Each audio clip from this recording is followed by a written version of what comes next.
অবশেষে মুক্তির প্রায় ২ মাস পরে দেখে ফেললাম রজনীকান্ত, নাগার্জুন, শ্রুতি হাসান এবং সবিন শাহির অভিনীত সিনেমা কুলি। আর যেহেতু দেখেই ফেলছি তাই ভাবলাম যে এটা নিয়ে একটু কথা বলি।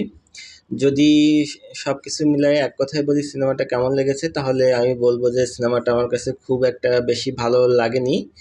আর এটার কাহিনী যদি বলতে হয়, কাহিনী যেহেতু কুলি নাম তাহলে বুঝতে পারছেন যে এটা কোনো একটা বিষয়ের কুলি রিলেটেড কাহিনী। এটা মূলত জাহাজের যারা কুলি আছে সেই কাহিনী, এবং যে রজনীকান্ত সেই মেইন নায়ক, তার বন্ধু কোনো একভাবে খুন হয়। সেই কে খুন করেছে, কীভাবে খুন হয়েছে, এগুলো রহস্য উদ্ঘাটন এবং তার যে মেয়ে শ্রুতি হাসান তাকে রক্ষা করা, মূলত এই বিষয়গুলো নিয়েই কাহিনী। আর কাহিনী কেমন লেগেছে যদি বলতে হয় তাহলে বলবো যে প্রথমার্ধ যেটা, সেটা আমার কাছে বেশ ভালো লেগেছে।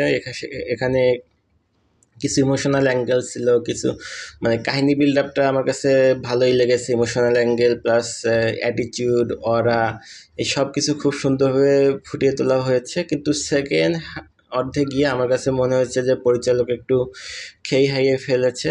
মানে সে এত বেশি টার্নস, এত বেশি টুইস্ট, কাহিনীর মধ্যে কাহিনী এত বেশি রেখেছে, আমার কাছে একসময় বিরক্ত লাগতেছিল, হাস্যকর লাগতেছিল। অনেক কাহিনী আছে যেগুলো আসলে দরকার ছিল না দেখানোর। মনে হচ্ছিল যে বাস্তবতার সাথে মিল নেই।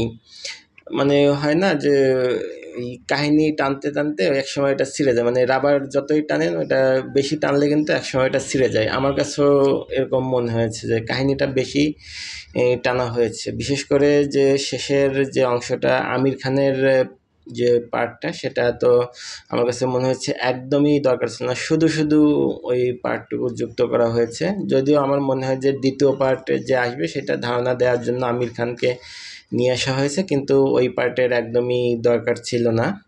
মানে সেকেন্ড হাফে গিয়ে মূলত ক্লাইম্যাক্স, তারপর এত বেশি টার্নস টুইস্ট, কাহিনীর মধ্যে কাহিনী, এগুলো আমার কাছে একদমই ভালো লাগেনি। কিছু সিন আছে যেগুলো বাস্তবতার সাথে মেলে না, একটু হাস্যকর লেগেছে। বিশেষ করে ট্রেনের একটা সিন আছে, সেটা তো আমার কাছে পুরাই হাস্যকর লেগেছে আর কি।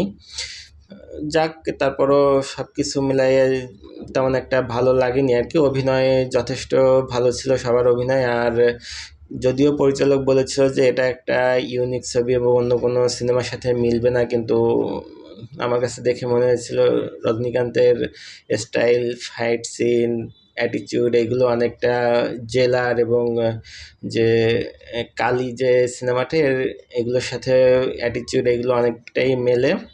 মানে দেখার সময়, এই কুলি সিনেমা দেখার সময় আপনাদের ওই সিনেমাগুলোর কথা মনে হবে। বাদবাকি সব কিছুই ভালো ছিল, সবার অভিনয় ভালো ছিল। সব কিছু যদি বিবেচনা করি তাহলে আমি এই সিনেমাকে 10-এর মধ্যে 7 দিব। আপনারা যদি কেউ দেখে থাকেন, আপনাদের কেমন লেগেছে সেটা অবশ্যই জানাতে ভুলবেন না। আর আমার ভিডিও যদি ভালো লাগে এবং এই ধরনের রিভিউ ভিডিও যদি পেতে চান তাহলে অবশ্যই আমার চ্যানেলটা সাবস্ক্রাইব করবেন। ভালো থাকবেন।